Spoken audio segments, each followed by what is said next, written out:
Assalamualaikum warahmatullahi wabarakatuh.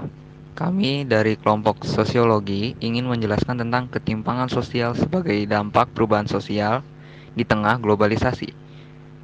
Anggotanya adalah Fadlan Hartia Saputra, Marcelino Setiawan Dwi Putra, Muhammad Akmal Hidayat, dan Raisat Indi Pradana. Ketimpangan sosial adalah sebuah fenomena yang terjadi pada masyarakat Indonesia dan masyarakat dunia. Ketimpangan sosial antara lain mencakup ketimpangan pendapatan, kesehatan, gender, dan pendidikan. Ketimpangan global. Globalisasi sektor produksi dan konsumsi secara konkret telah membawa keadaan baru, yaitu polarisasi dan stratifikasi penduduk dunia dalam globalisasi kaum kaya dan lokalitas kaum miskin. Teori ketimpangan global. Yang pertama itu adalah teori kolonialisme. Maksud kolonialisme di sini adalah untuk mengeksploitasi rakyat dan sumber daya suatu bangsa demi keuntungan negara kapitalis atau induk, sehingga menimbulkan terjadinya ketimpangan sosial antara negara jajahan dengan negara penjajah atau kapitalis. Kemudian teori sistem dunia. Immanuel Wallerstein, industrialisasi menghasilkan tiga kelompok bangsa, yaitu satu, negara inti, negara yang lebih melakukan industrialisasi dan mendominasi negara yang lemah. Kedua, negara semi periferi, negara yang bergantung pada perdagangan negara inti. Tiga adalah negara periferi atau negara pinggiran, seperti negara di kawasan Asia dan Afrika. Kemudian teori ketergantungan atau dependensi. Teori ini menganggap bahwa keterbelakangan sebagai akibat suatu sistem kapitalis internasional yang dominan dan bersekutu dengan elit lokal di dunia ketiga yang menggunakan kelebihan mereka yang istimewa untuk mempertahankan kedudukan mereka. Pendekatan struktural. Kemiskinan dan kebergantungan dunia ketiga tidak disebabkan oleh keputusan kebijakan yang sengaja dibuat di Amerika, Inggris, dan Moskow. Namun, sebaliknya kebergantungan ini berasal dari struktur sistem internasional yang konstruksinya dibuat sedemikian rupa sehingga bangsa-bangsa pengekspor bahan mentah terpaksa kehilangan bagiannya dari keuntungan produksi. Teori fungsionalis. Ketidaksetaraan tidak bisa dihindarkan dan memainkan fungsi penting dalam masyarakat. Teori konflik. Masyarakat sebagai suatu komunitas yang memiliki ciri khas atas adanya ketidaksamaan. Dalam hal ini, masyarakat akan selalu mengalami konflik secara terus-menerus, baik di dalam kelompok maupun kelas sosial. Teori pertumbuhan neoklasik. Ketimpangan pembangunan pada awal proses meningkat. Setelah berangsur-angsur, ketimpangan pembangunan antara wilayah tersebut semakin menurun. Klasifikasi ekonomi Bank Dunia. Yang pertama, negara dengan pendapatan tinggi, high income nation.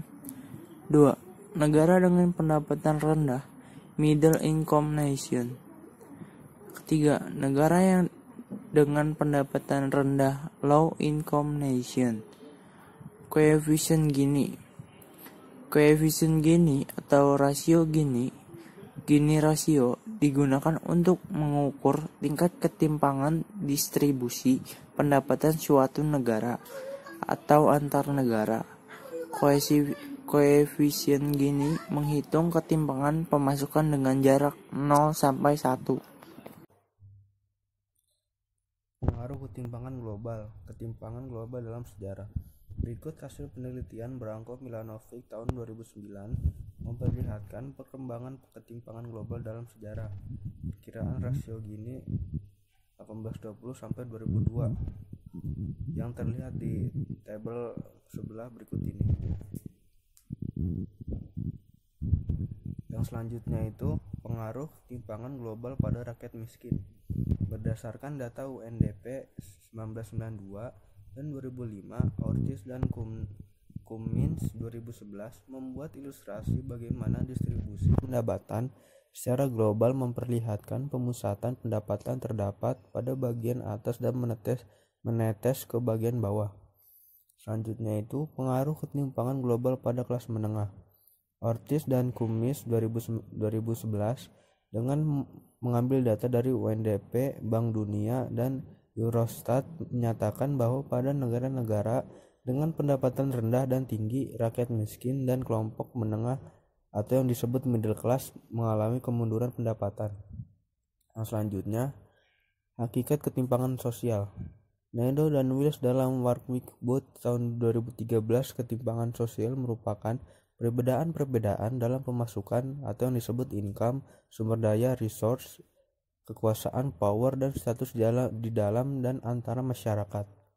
Bentuk-bentuk ketimpangan sosialnya itu, menurut Andrinov Chaniago, terdapat 6 ketimpangan yang terjadi, yaitu yang pertama, ketimpangan desa dan kota.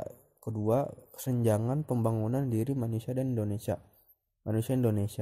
Yang ketiga, ketimpangan antar golongan sosial ekonomi. Yang keempat, ketimpangan penyebaran aset di kalangan swasta. Yang kelima, ketimpangan antar sektor ekonomi dengan ciri sebagian sektor. Yang keenam, ketimpangan antar wilayah dan subwilayah dengan konsentrasi ekonomi terpusat pada wilayah perkotaan. Faktor penyebab ketimpangan sosial. Yang pertama ada faktor struktural. Faktor struktural berkaitan erat dengan tata kelola yang merupakan kebijakan pemerintah dalam menangani masyarakat, baik yang bersifat legal, formal, maupun kebijakan-kebijakan dalam pelaksanaannya. Yang kedua ada faktor kultural. Hal ini berkaitan dengan sifat atau karakter masyarakat dalam melaksanakan kehidupannya. Apakah ia malas atau rajin, ulet atau mudah menyerah, jujur atau menghalalkan berbagai cara, suka berkompetisi atau menerima apa adanya, dan seterusnya. Kultur dalam hal ini berkaitan dengan nilai-nilai hidup yang dianut oleh suatu masyarakat.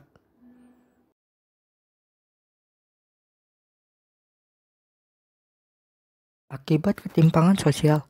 Yang pertama ada kriminalitas, kedua melemahnya jiwa wirausaha, ketiga ada monopoli, keempat kemiskinan, kelima kemerosotan moral, dan keenam pencemaran lingkungan alam. Upaya mengatasi ketimpangan sosial. 1. Memperbaiki kualitas pendidikan. 2. Meningkatkan fasilitas kesehatan. 3. Mobilitas sosial. Dan keempat menciptakan peluang kerja. Sekian dari kelompok kami. Kurang lebihnya mohon maaf. Wassalamualaikum warahmatullahi wabarakatuh.